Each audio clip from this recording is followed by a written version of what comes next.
మరి ప్రపంచంలోనే పెద్ద పెద్ద కంపెనీలకు సీఈఓలు అయ్యే శక్తి ఉంది, వాటిని నడిపే సత్తా ఉంది, వరల్డ్ క్లాస్ ప్రొడక్ట్స్ తయారు చేసే సత్తా బుర్ర మనకు లేదా? బుర్ర ఉంది, కానీ మనం వాడట్లేదు. ఏం చేస్తున్నాం మనం? వీడిదేం కులం, వాడిదేం మతం, ఇదేంది అదేంది, పాకిస్తాన్ కథ ఏంది, ఆఫ్ఘనిస్తాన్ కథ ఏంది, చైనా కథ ఏంది, గాడికే మన లెక్క.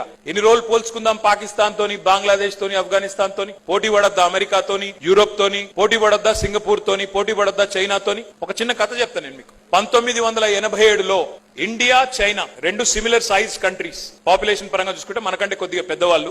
1987, మరి ఎంతమంది ఇక్కడ పుట్టినారో లేదో తెలియదు నాకు ఆ టైంలో, గానీ 1987లో భారతదేశం చైనా రెండింటి యొక్క జీడిపి $470 బిలియన్ మాత్రమే. రెండు సేమ్ జీడిపి సైజ్. 35 ఏళ్ల తర్వాత ఈ రోజు భారతదేశం యొక్క GDP $3 trillion.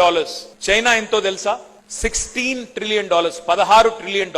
They are the second largest economy in the world. మరి ఏం జరిగింది 35 ఏళ్లలో?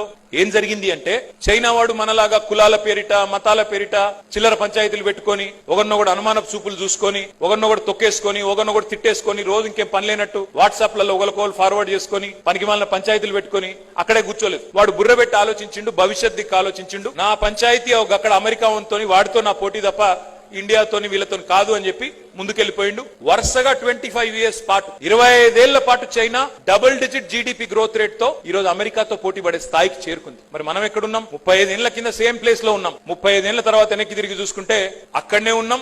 తెల్లారు లేస్తే ఎవరేం బట్టలు వేసుకోవాలి, ఎవరేం తిండి తినాలి, ఎవల మతం ఏంది, ఎవల కులం ఏంది, ఇదే పిచ్చి పంచాయతీలు, ఇదే పిచ్చి మాటలు తప్ప భారతదేశం ఏంది, మన లక్ష్యం ఏంది, ప్రపంచాన్ని మార్చే ప్రోడక్ట్లు ఏమైనా చేస్తున్నామా, ప్రపంచాన్ని మార్చే ఆవిష్కరణలు ఏమైనా వస్తున్నాయా, దాని గురించి మనకి ఇంట్రెస్ట్ లేదు. అక్కడ వచ్చింది సమస్య. మన దేశంగానే, ఒక వ్యవస్థగానే మనం ఎక్కడో we have lost the track. My humble request to the youth, my humble request to this youngsters here, దయచేసి రాజకీయ నాయకులు, రాజకీయ పార్టీలు, మా విన్యాసాలు, మా తిట్టుకోవడాలు అవి రొటీన్, అవి ఉంటూనే ఉంటాయి. మీరు అవేవి పట్టించుకోకుండా మీరు దయచేసి ప్రపంచానికి భారతదేశం నుంచి ఒక అద్భుతమైన ప్రోడక్ట్, ఒక గూగుల్ లాంటి ప్రోడక్ట్, ఒక ఫేస్బుక్ లాంటి ప్రోడక్ట్, అట్లాంటి ప్రోడక్ట్ తయారు చేసే పనిలో మీరుంటే తప్పకుండా లక్షల మందికి ఉపాధి అవకాశాలు సృష్టించే అవకాశం ఉంటుంది.